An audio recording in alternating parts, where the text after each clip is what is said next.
Hello, everyone. Thank you so much for joining me for WLBT Plus. My name is Kara Shirley, your digital news desk host, and it is Thursday, June the 5th, one day closer to the weekend. Let us all rejoice, unless you have to work on the weekend, and then I'm sorry. So, but we are one day closer to the weekend. Some hot temperatures outside today, and that's going to continue to tomorrow. They're warm, but they feel even warmer than they actually are.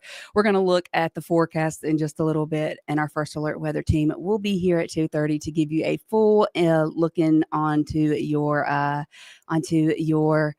forecast. Yeah. So if you're watching on our website or on our mobile app, thank you so much for tuning in there. And if you're watching on any of our social streams, Facebook, YouTube, Twitch, you can always join in the conversation. We appreciate you watching there. We appreciate you talking with, or I say with us, if it is me, just me in here, but I appreciate getting to talk to you guys during what I call this interactive newscast. So if you have any thoughts or questions, suggestions or comments or anything like that about any of the stories that we bring to you today, feel free to put those in the comment section. And I see we have a Melissa Price already here saying hello and happy Thursday. Happy Thursday to you as well, Melissa. I hope you are having a great day. And if you're tuning in, let me know where you're watching from. I always like to see where my viewers are coming in from all over the place, really, literally all over the place. So I enjoy getting to talk to you guys. So before we jump into the news, let's go ahead and take a look outside right now. We're going to be looking over our Raymond Sky camera. And this is the one that always kind of gives me a little, makes me a little nervous because I'm afraid of heights, but it is still a very beautiful view. You can see we do have some blue skies out there, lots of clouds, but there is still a lot of sunshine. And unfortunately, there is still that haze in the sky from the wildfires that are in Canada. That smoke is coming down this way and affecting our skies. And then also there's the Saharan dust that's in. So we got a lot of things working in the haziness factor, but I don't really think we have much of a chance of rain over the next couple of days. Again, we'll talk about that in just a little bit. Bobby Robinson is saying happy Thursday, and Paul saying what's going on? Well, Paul, we got a lot of stuff going on, so why don't we just go ahead and jump right into the news, give you guys the information on some stuff that has happened either today or over the past 24 hours, and give you some updates on other stories. So this morning, it was reported that a school bus flipped over. It was at the intersection of Highway 18 and Midway Road near Raymond. So here is a video of that school bus being flipped over. So multiple authorities were at the scene after the school bus overturned during a crash in Hinds County. According to Hinds County Sheriff Tyree Jones, the bus overturned after it appeared to be T-boned by a pickup truck at the intersection. The Mississippi Highway Patrol says that the bus was carrying 2 adults and a child. 3 occupants that were on the bus, along with the driver of the truck, did sustain injuries. They were taken to the hospital. However, at this time, the severity of their injuries are unknown. as we get more information on this, we will, of course, pass it along to you and update you on it. And police are investigating a shooting that happened in South Jackson yesterday. So the shooting happened at the Oyo Hotel off of I-55 South Frontage Road. It's just south of Savannah Street near the Savannah Street wastewater treatment plant. You can see it here on your map. You may even know the Oyo Hotel is the one that was right next to Hotel O that has been demolished. So, according to Jackson police, the manager of the Oyo Hotel shot a 30-year-old on Wednesday after the two got into an argument. Police say that the victim had been at the hotel all day. When the manager asked him to leave, he refused. So, the suspect instead went into a hotel room where the manager's daughter was located, and that's when the manager allegedly shot him. The victim was taken to the hospital. The manager was taken into custody. We don't have any additional information on that yet, or on the condition of the shooting victim. But when we get that information, of course, we're going to keep you updated on it.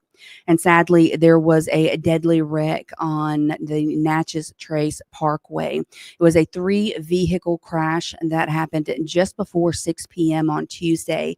It happened near milepost 110 in Madison County. One person was airlifted to a hospital where they were pronounced dead.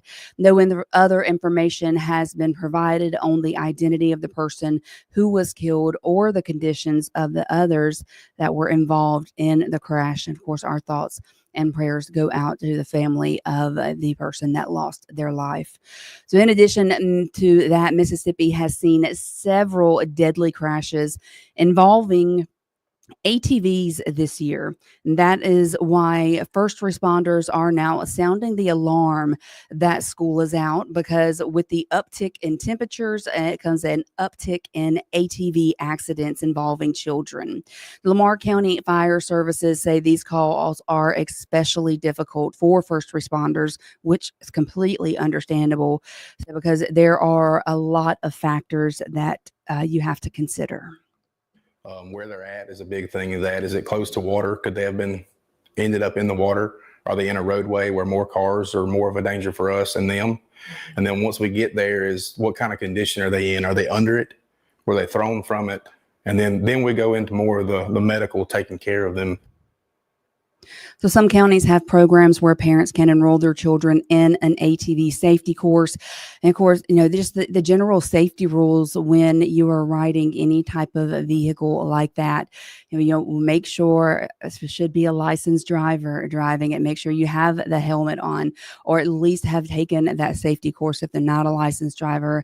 But wear a helmet. Always wear the helmet. A helmet can be the difference between saving your life.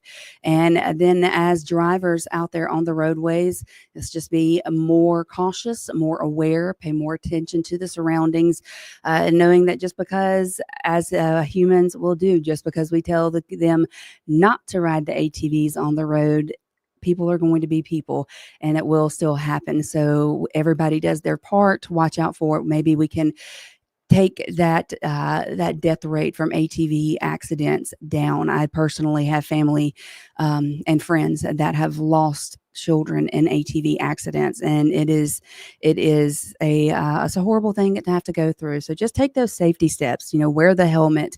Try to stay off the roadways. If you are a driver on the roadways, pay attention, be aware of your surroundings, and make sure that you are not getting in the path of an ATV, or an ATV is getting in the path of you. So, but yeah, just do that. And then if you're in Simpson County, you want to enroll in one of those ATV safety courses, which they are offered around different counties, go ahead and enroll in those so you can find out more information and be better prepared for it yourself. Now we go to Simpson County, where a man has been arrested for what is being called lewd behavior at a park on Tuesday.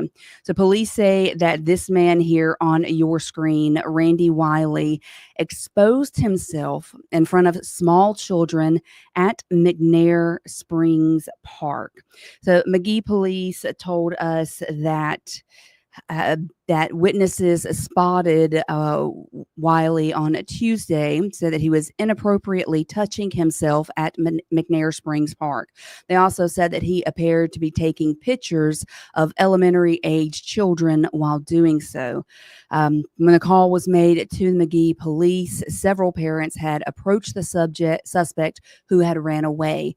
Police later located Wiley driving recklessly on Highway 28, where he was arrested. After he was arrested, he admitted to police that he committed the acts that he was accused of. Just to know that that's happening this close to home, man. You know, I got twin girls, you know, and it's rough. So we just got to be careful out here. I don't really have any words other than just I'm gonna keep him in my prayer, and everybody else like that. So I mean we're all sinners, but it's just one of those things that you just don't really have words for. Just you can just pray for that person.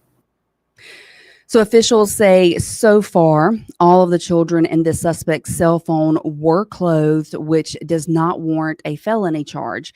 Additional charges may be pending further investigation and a forensic review of Wiley's cell phone. We will, of course, continue to follow this for you. And a member of the Rankin County Board of Supervisors has resigned. He is stepping down. District 2 Supervisor Scott Berry submitted a letter of resignation to the board, which will be effective June the 13th. The board says Berry has accepted a full-time private sector job. At their next meeting, supervisors plan to address the vacancies Berry's departure will create. And for the first time in 12 years, there will be a new mayor in Vicksburg, as George Flaggs, the current mayor, conceded the election yesterday. So Democrat candidate Willis Thompson is now declared the winner, and he will serve as the city's top leader for the next 4 years.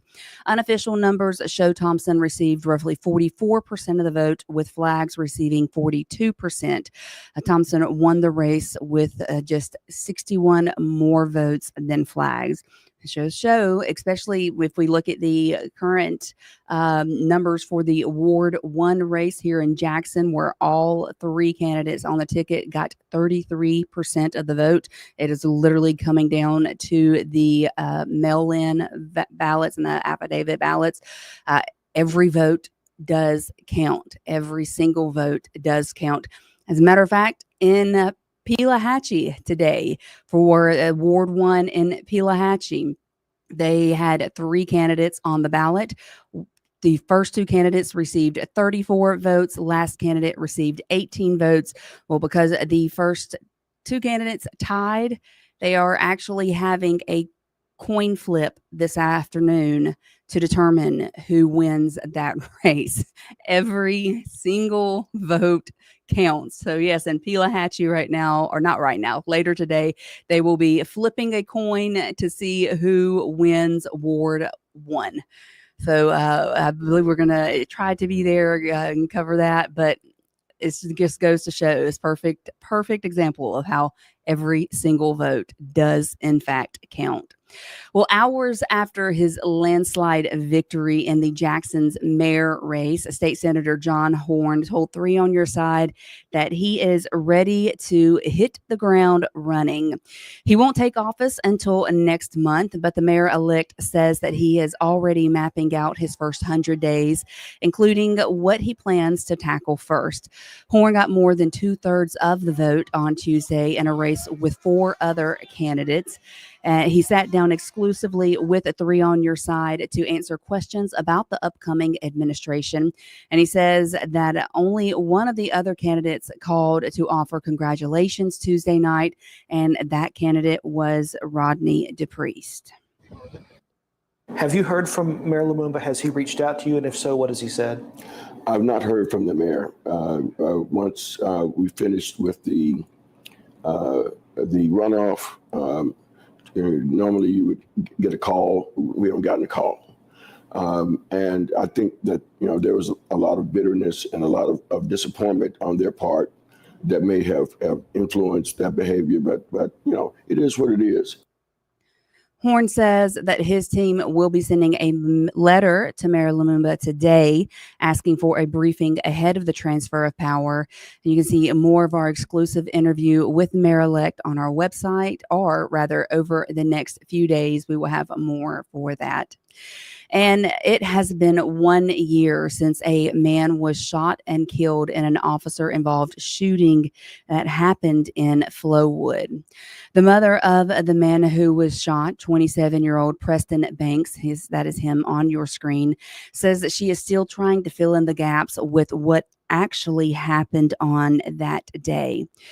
So June 4th of 2024, Flowood Police Department received a call about someone trying to break into apartments, and police say that Banks showed a weapon to officers when they arrived. That's when officers shot and killed him. In a 3 on Your Side exclusive interview, his mother says that he had a history of mental health issues and sometimes showed symptoms of psychosis. After speaking with those in the apartment complex and police, she believes her son didn't know where he was or what he was doing. She says seeing the body cam footage could resolve any uncertainty for her family. To this day, I don't have body cams. They tell me that's going to be 2 years. My son's name is still labeled as a burglar, and he never broke into anything. He has 2 kids, 2 little girls that's living without their father. And I'm not saying whether he did or didn't. I'm just saying, show me. So we did reach out to Chief Zetterholm and MBI about this case. Police will not comment until MBI wraps up its investigation, which is typical procedure. Their public information officer said that it was an open investigation, which means that no details are going to be shared at this time with that. We're going to continue to follow it, and we will bring you the updates as we receive them. And yesterday we spoke with a Rankin County family who is urging the FDA to approve a drug that they say improves the lives of their sons, but the drug is in jeopardy of being lost. 17-year-old Christopher Pena has what is called Barth syndrome. So it's a rare disease that impacts the muscles and the heart. He takes the drugs called ilimipretide, and the Food and Drug Administration has denied Stealth Biotherapeutics application to produce the drug. For years, Christy Pena has fought for the drug that she says enabled her son to walk and to have a normal life. Before, I couldn't really do much, but now I can actually keep up with my friends, have a normal everyday life. Not only does this put Barth syndrome patients at risk, this is a risk for all rare disease patients because there is no clear pathway with FDA for approval. The family expects to learn in 6 months if the FDA does approve the drug application or the drugs application. And our fingers are crossed, and we'll keep following up with this family. Thank them for reaching out to us here so that we could help share their story. Before we look at any more news or even take a quick look at the weather, let's hear from our sponsor at Jackson Water. Hey, Jackson, curious about our water system? Join the Jackson Water Academy to get the inside scoop on our water and sewer operations. 3 sessions, 3 months, and a whole lot of hands-on know-how. You'll even get a behind-the-scenes tour of the O.B. Curtis Water Treatment Plant. So if you're ready to dive in, head to jacksonwater.com/water academy or give us a ring at 601-500-5200 to apply. But hurry, spots are going fast. And again, thanks to Jackson Water for sponsoring Wlbt Plus, allowing us to bring you this show weekdays at 1 o'clock. Let's look outside right now at our current temperatures and see where we're sitting across the area. Is it going to come up? I hit the wrong button. Is anybody surprised about that? Here we go. Let's look at our current temperatures now. Look at that. Sitting in the 90s here in Jackson and the upper 80s around the area, but it is rather muggy outside, which makes those temperatures feel a lot warmer. We look at our current radar. You can see where there is a little rain in the area. We got some spots of rain in Madison, Leake, and Atala County, even over in Holmes County. If we look at our next 12 hours, we do have a 30 to 20% chance of rain in the overnight hours, and we're going to be dropping down into the mid 70s. And our next 7 days has a 60% chance of rain on Sunday. The chance on Saturday has dropped down a little bit, but Sunday has increased along with Monday. Cooler temperatures, it looks like, which is a plus, but there are some chances of rain. So you want to be here at 2:30 today for the First Alert Weather Team. They're going to be able to give you that in-depth look at the forecast and give you those real details and be able to tell you the timing of when the rain is expected and all that. And they'll be able to do it much more eloquently than I can. Well, let's look at some good news now. Good news for Simpson County. The Simpson County School District has announced that they have a new superintendent. So the district's Board of Trustees voted unanimously to appoint Dr. Robert Sanders effective July 1st. So Sanders has 25 years of experience in education as a superintendent, assistant superintendent, principal, assistant principal, and a teacher. So he is replacing Dr. Paul Lawrence, who is retiring. Teachers are angels sent down from heaven to earth because, Lord, I don't know that I could do it. You guys are amazing. You guys are amazing. So some exciting news for Saints fans, Houdat fans out there. Our parent company, Gray Television, has reached a new agreement with the New Orleans Saints. So that means you're going to be able to continue watching the Saints preseason games on the Wlbt family of networks over the next 5 years. So the Saints have had a new head coach, and optimism is high for their upcoming season. The first preseason game is this coming Sunday.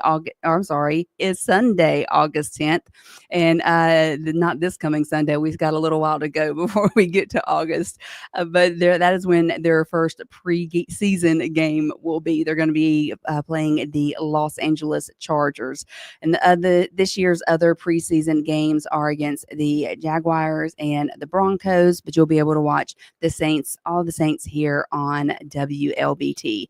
And I want to remind you about the St. Jude Early Bird Prize. You could win a beautiful pair of diamond hoop earrings. That is them on your screen. And all you have to do is buy your ticket for the St. Jude Dream Home by the end of today. Yes. And so you will be entered in the drawing to win this prize, which is a pair of 14 karat gold, yellow, 14 karat yellow gold Cooper hoop diamond earrings, which are valued at $10,000, courtesy of Van Atkins Jewelers. So only those who get their tickets to buy today, by the end of the day, will qualify for this prize. And then, of course, you will also be in the running to possibly win the Dream Home. So if you just call the number, which is 800-371-6789, that is the number that you will call to purchase your ticket. And if you need to know about that again, or you want to get more information, you can always go to our website. I'll go back to the home page for you. So here's our website. The very top of the page, you see St. Jude Dream Home. Click on that, and it is going to tell you how you can reserve your ticket, how you can click here to get your ticket. Call the 800 number. Look at that. That is the what the house is expected to look like. It's an artistic rendering of the house. Estimated value of $525,000, 5-bedroom, 3.5 bath, 2,700 square feet. Not too shabby at all. And not only will you be registered to win that house, you will also be registered to win the 14 karat gold Cooper hoop diamond earrings that are valued at $10,000 as long as you get that ticket by the end of the day. You don't have to buy just one. You can buy multiple. We're not gonna put a limit on you, but hurry because tickets do sell out fast. So make sure you go and get your ticket today. And speaking of the St. Jude's Children's Research Hospital, registration is now open for the 2025 St. Jude Memphis Marathon weekend. So it's the largest single day fundraising event for St. Jude Children's Research Hospital. The marathon is set for December 6th, and organizers hope to raise $16 million through this year's event to help St. Jude continue advancing research and treatment for childhood cancer and other life-threatening diseases. So if you're a marathon runner, you can register for the St. Jude Marathon weekend starting today. So Renelle, I see your question here when you're asking what's going on about the school bus. Well, that was the first story we told, but I'll go back to it for you real quick. Not a problem. So what happened was a school bus that flipped over this morning at the intersection of Highway 18 and Midway Road near Raymond. Here is a picture or the video of it on your screen. Multiple authorities were at the scene after the bus overturned during a crash that happened there in Hinds County. And according to the Hinds County Sheriff, Tyree Jones says that the bus overturned after it appeared to be T-boned by a pickup truck at the intersection. Mississippi Highway Patrol says that the bus was carrying 2 adults and a child. So the 3 occupants of the school bus, along with the driver of the truck, did sustain injuries. They were taken to a local hospital, but at this time, the severity of their injuries are unknown, and we will continue to update you on that on air and online as we get more information. That is going to be it for WLBT Plus today. I do appreciate all of you for tuning in. Make sure you're back at 2:30 for the First Alert Weather Team, and I will see you again tomorrow on Friday. I hope you all have a great day, and I'll see you later. Bye-bye.